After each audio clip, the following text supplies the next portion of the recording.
Hello, everybody. Welcome to the Liturgy of the Chalice. Thank you for coming today. Today, we continue the discussions about the Gospel of Mark. This is part 15 of a series.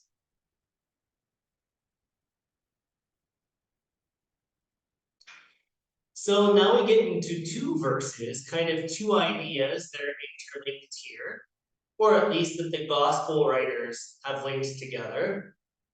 The concepts of the first shall be last, and also the idea of an innocence of a child, the innocence of a child. Mark 9, 33 through 37 says, Then they came to Capernaum, and when he was in the house, he asked them, What were you arguing about on the way? But they were silent, for on the way they had argued with one another who was the greatest. He sat down, called the 12, and said to them, Whoever wants to be first must be last of all, and the servant of all. Then he took a little child and put it among them, and taking it in his arms, he said to them, Whoever welcomes one such child in my name welcomes me, and whoever welcomes me welcomes not me, but the one who sent me. Pardon me if I have a little bit of episodes of clearing my throat today. I'm getting over a little bit of something. But there are two ideas. And the first one is so important for any disciple of Mar Yeshua, the Master Jesus, past, present, or future. It is the golden rule, so to speak, of Mar Yeshua, if we want to progress spiritually, if we want to become Shodem, whole. So Mar Yeshua happens to hear or overhear his disciples arguing about who is greater, who is better spiritually, who is more favored. This shows that the apostles, the 12, at least at this point in the storyline, were incredibly spiritually immature. We like to think of the saints as being saintly and perfect all the time. And though some of them may have become perfect through the Halakha of teaching in that lifetime, it's apparent that many of them were not. Because Jesus has to say, what are you arguing about? As though they're children instead of disciples. And he pulled them all together, all 12 of them, and he said, whoever wants to be first must be last of all and servant of all. So whoever wants to be the greatest of spiritual seekers, the greatest disciple, he or she has to put his desires last. And he must be the servant of all. In other words, bringing benefit to others first, bringing recognition to others first, before being satisfied or recognized himself or herself. So the first shall be the last means that if you want to truly be a great spiritual saint, then you'll always be last. You'll always put others first.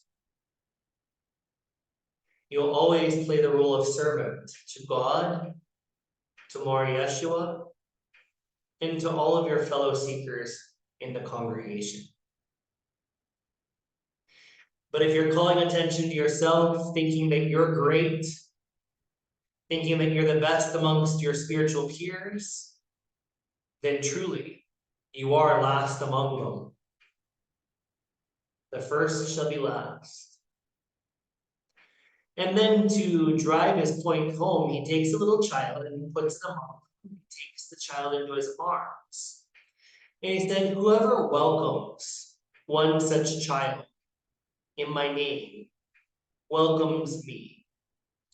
And whoever welcomes me welcomes not me, but the one who sent me.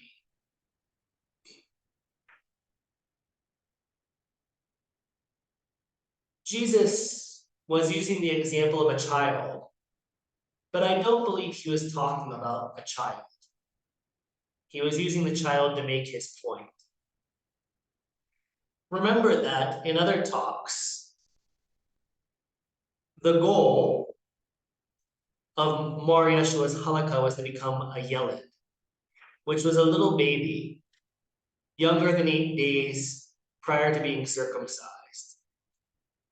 So to be reborn, you became reborn as a spiritual yeled, as a spiritual child.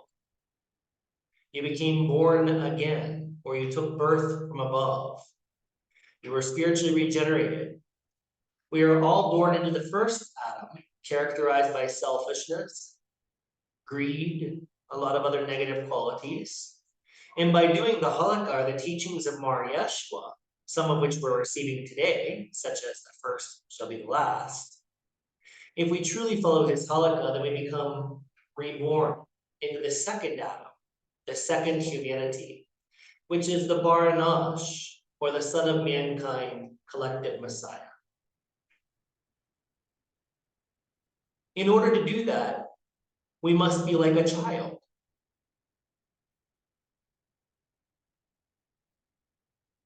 We must become a yeled.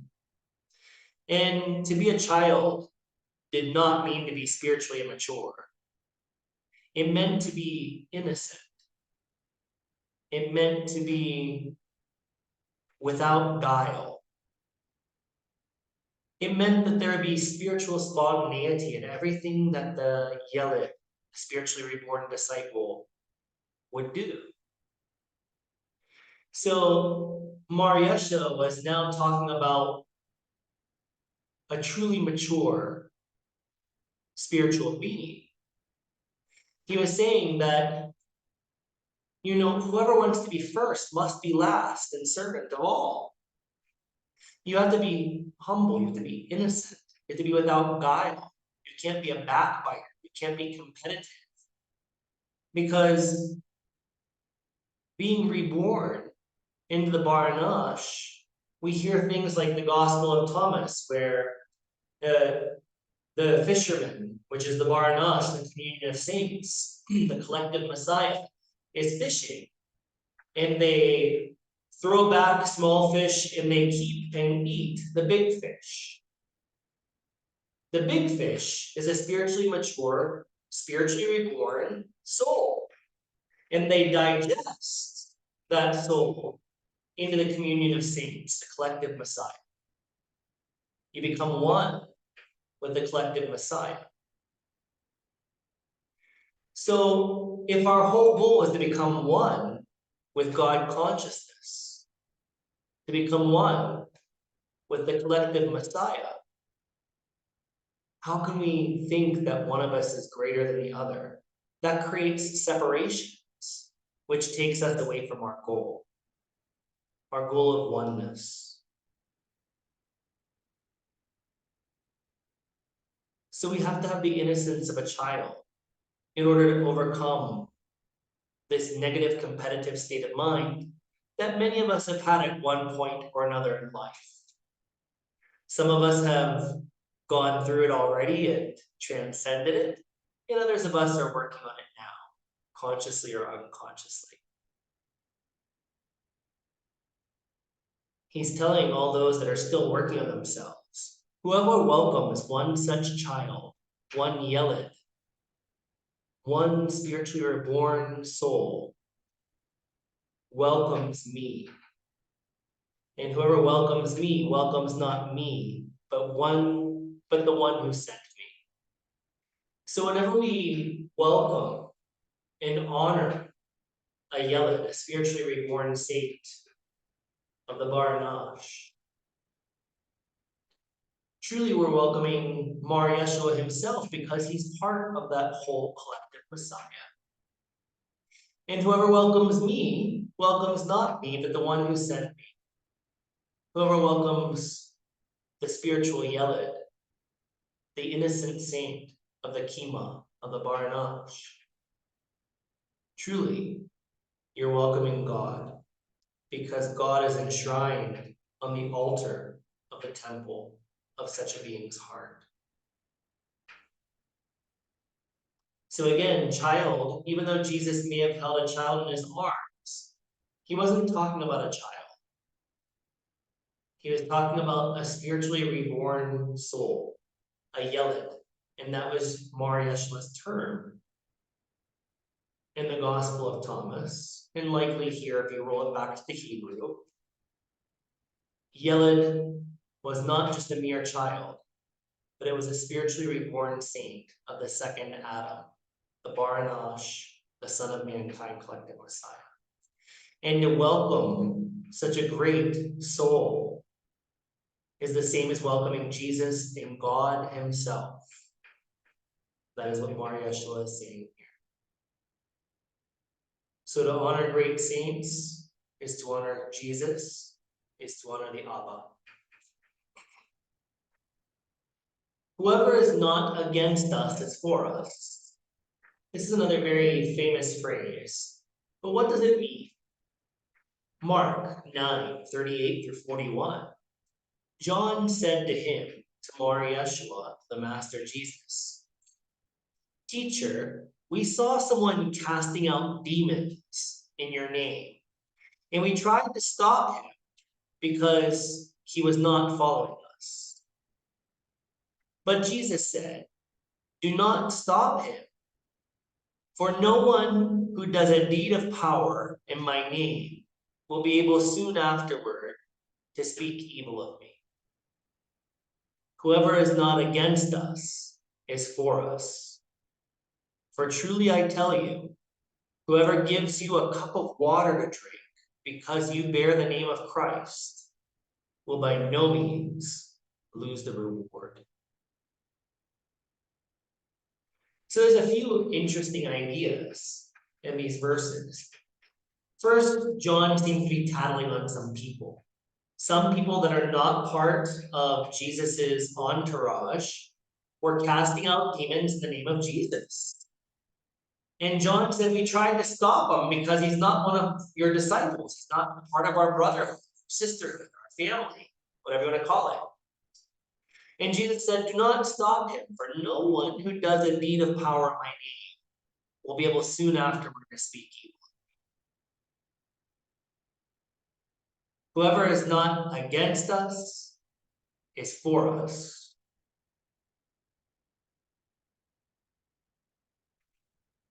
Mar Yeshua came to teach truth to humanity. He came to give a halakha, his interpretation of Torah, which was the interpretation of the heart, not of the letter. And he was causing friction in Jerusalem and throughout Israel, Judea, everywhere. He was going against the grain, and the powers that be, the Second Temple establishment, did not like it. So they spoke bad of him. Oh, he's just a country bumpkin from Galilee. What is he? You know, oh, he's doing all these things against tradition. We should ostracize him. So a lot of people were talking down Jesus. And because of this, some people probably fell away or didn't listen to his teachings because they were told by people who were important not to listen, that he was a fraud, that he was blasphemous, that he was going against tradition. So here Jesus said, well, why stop him? If he does a deed of power in my name, at least he won't be able to talk bad about me. He won't be able to gossip about me behind my back and cause problems to my mission. So whoever's not against us is for us. So for Jesus, no publicity was bad publicity. He was going to take all the support he could get. And then Jesus says, whoever gives you a cup of water to drink because you bear the name of the Christ will by no means lose the reward. So if people are out there healing and exercising in Jesus' name, yet they're not part of the entourage, they're not part of the inner circle of Jesus. Jesus said, let them do it. because they're not gonna cause us problems. They're not gonna speak badly of us. Maybe they were actually really inspired. And I'm sure that Jesus knew that a few of them were so inspired and had pure devotion to him that they were actually doing it. So he said, whoever is not against us is for us. And they may actually inspire people to support our mission instead of detract from it. And as we're traveling about, for anybody that even gives us a cup of water, they get immense blessings because they're supporting the mission. They're supporting the dispensation of this halakha, this message, this proclamation from the throne of God that I am declaring. So if they're not against us, they're for us. Let them be.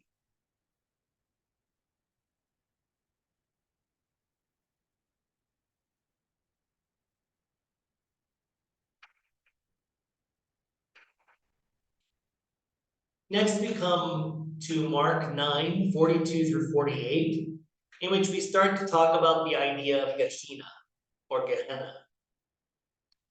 Mark 9, 42 through 48 reads, if any of you put a stumbling block for one of these little ones who believe in me, it would be better for you if a great millstone were hung around your neck and you were thrown into the sea. If your hand causes you to stumble, cut it off. It is better for you to enter life maimed than to have two hands and go to hell, to the unquenchable fire. And if your foot causes you to stumble, cut it off. It is better for you to enter life lame than to have 2 feet and to be thrown into hell. And if your eye causes you to stumble, tear it out.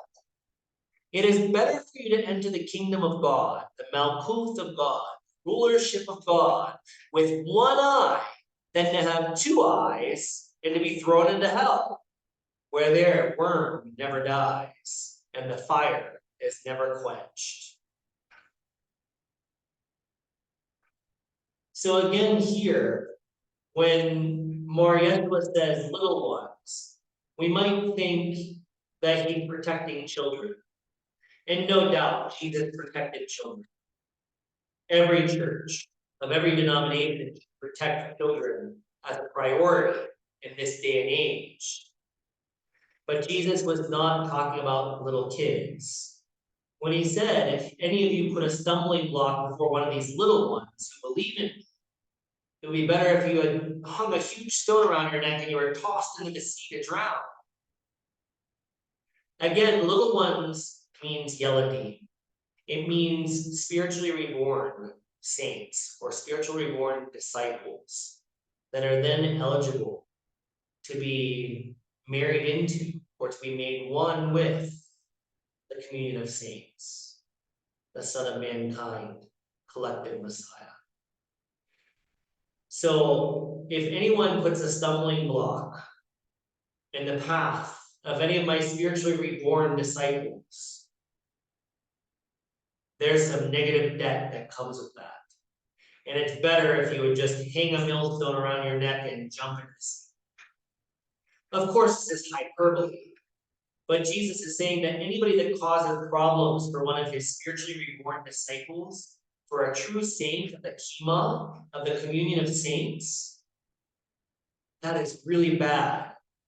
A huge amount of negative spiritual debt or negative karma is entailed for anybody that causes suffering to a great saint, to a spiritually reborn disciple of Lord Yeshua.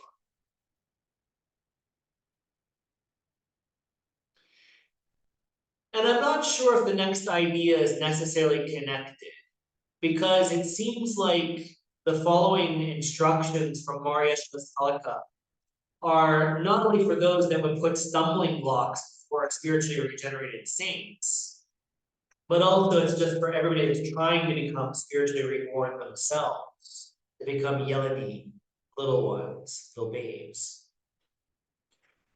And this part is really important to understand. If your hand causes you to stumble, cut it off. It is better for you to enter life maimed than to have 2 hands and to go to hell.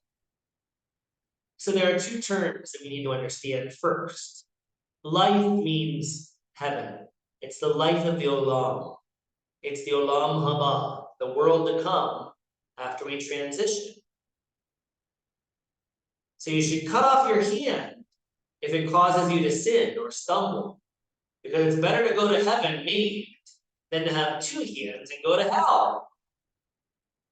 And of course, the original word was not hell. It was Gehenna. And Gehenna is very different from hell.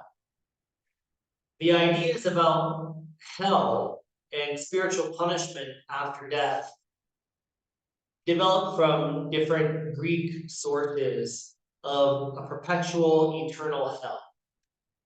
Gehenna is different. Gehenna was known about before the time of Jesus, after the time of Jesus.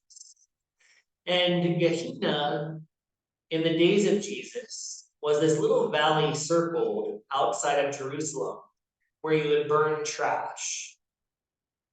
So that's what Gehenna was. Gehenna was a valley outside of Jerusalem in which they would throw their trash and they would burn it.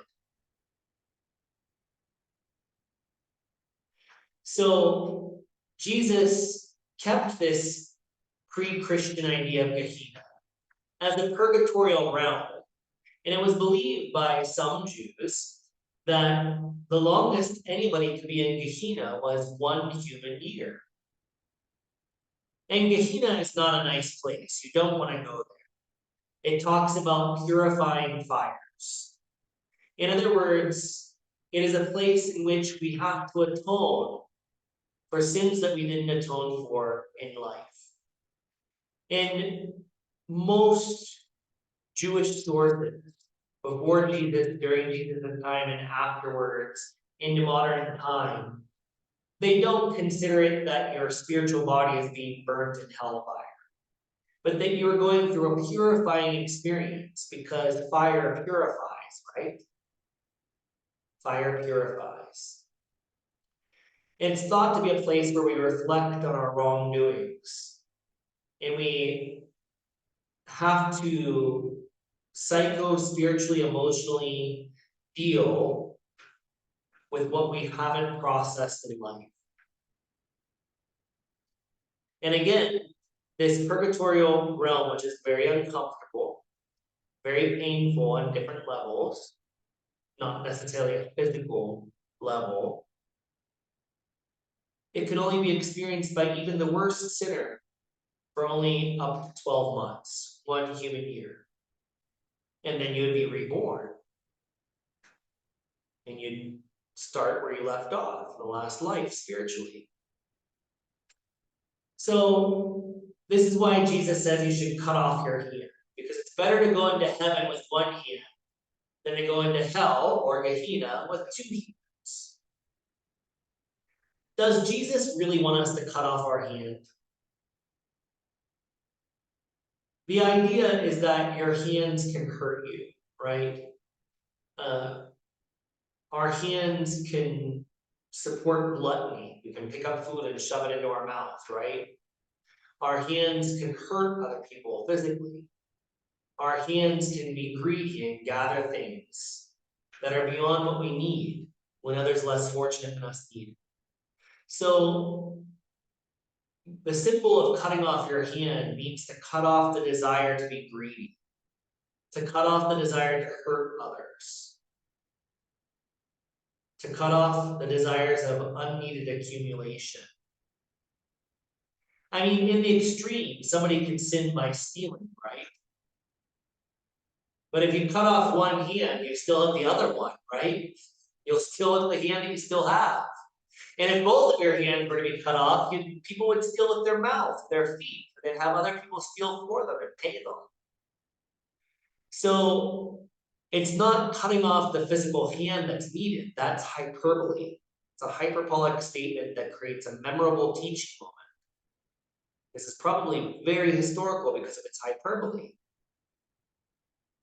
Jesus is saying to cut off the desire, the root desire that makes you do negative things with your hands.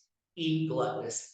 take unnecessarily, accumulate greedily, cut off those desires, because if you don't, then after death, you will have to experience negative self-reflection in Gehenna for a time of purification. And he says later on, if your foot causes you to stumble or to sin, cut it off. Our feet carry us in so many places, right? They carry us to the bar. They carry us to endless parties where people just gossip and don't even talk about anything meaningful. We wander around just to wander, just to escape from life. So if your foot is taking you to places that are not beneficial for you or others, then you'd best cut off the desires of going to those places.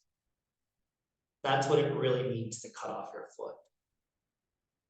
Jesus did not want us to maim ourselves. There are stories throughout history of people actually doing these things because they didn't get it. It is the desire that Mar Yeshua wants us to sever, to cut off, not a body part. Finally, if your eye causes you to stumble or to sin, tear it out. Our eyes cause us to desire almost everything. When we look at something, we start to desire to have it. And if it's unwholesome, and we're seeking unwholesome things, that leads us away from God. So if your eye is desiring something that it should not, then you want to cut that desire at the root and purify it. That's what this means.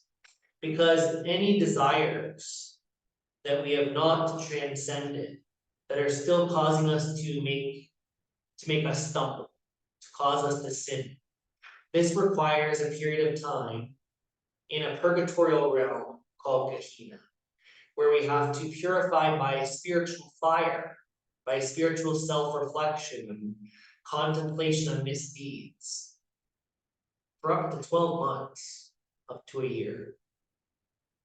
So when we fulfill the halakha of Mar Yeshua, we needn't experience Gehenna. You'll go straight to Gan Eden, the Garden of Eden, to heaven per se, to paradise.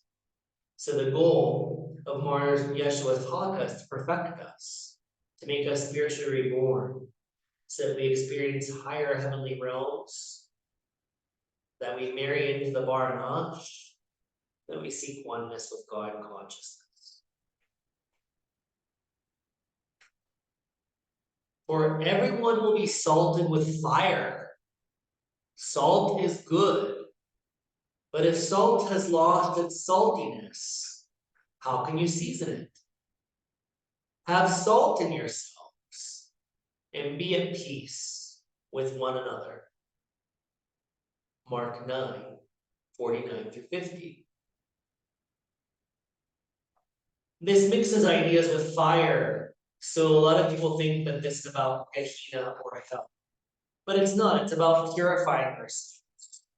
So this is a teaching, which is most likely historical, from Mar Yeshua about self-purification, self-sanctification, preparing ourselves to be spiritually reborn, to become a Yeled. Mar Yeshua says, for everyone will be salted with fire.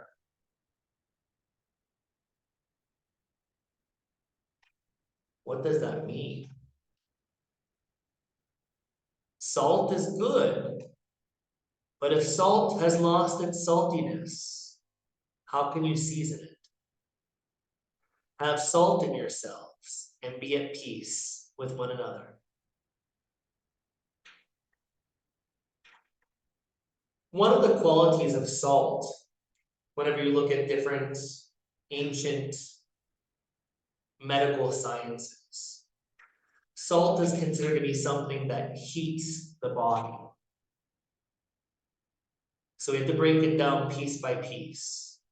Salt heats the body. So in a sense, salt is a purifier. That's one thing that salt does when you eat it. It will raise your body temperature. So salt is good. Why? Because it gives flavor to life. It gives flavor to your food. So salt is good, but if salt has lost its saltiness, how can you season it? What does that mean? It's kind of weird. I mean, I've had salt sitting on my shelf a long time in my kitchen and it still tastes really salty. So does salt ever lose its flavor? No. So is Jesus even talking about salt here? He's not. So salt makes food taste good. It makes something better. When you do spiritual practices, you become salty. But not in the modern sense of the word. When we say somebody is salty, that means they're kind of like, a little bit rude, a little bit brash, a little bit arrogant. But here, salt added savouriness to food, especially in those days. Spices were very expensive. It was difficult to flavor your food. So salt made everything taste better. And it also was a preserver, preserved foods. So salt is good because it adds flavor to the food. Spiritual practices are like salt, and then it adds flavor to life. It makes you a nourishing person to others. But if salt has lost its saltiness, if a person is no longer observing spiritual practices that makes them a good person, then how can you season it? How can a person become nourishing, become flavorful to others in life if they're not doing spiritual practices?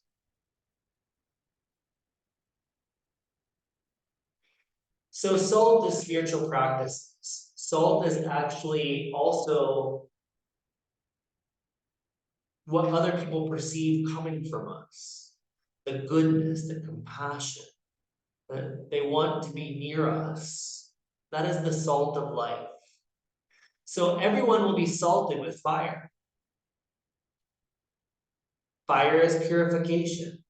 So salt, this goodness that we develop within ourselves that others can perceive and be nourished by because we've done our spiritual practices, that purifies us.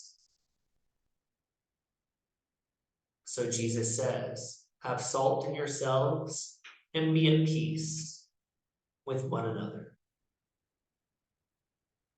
Another quality of salt that many ancient sciences talk about is that it softens the skin and moisturizes the skin. So whenever Jesus says to have salt in yourselves, he's saying to be smooth, be at peace with one another.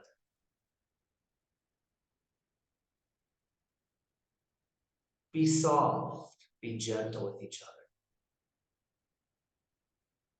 This is another quality of salt that Mar Yeshua would have been aware of if he was using salt for making teaching moments like this. He used everyday things, everyday ideas, everyday images to bring people to the next level spiritually. Let us continue with the liturgy of the chalice.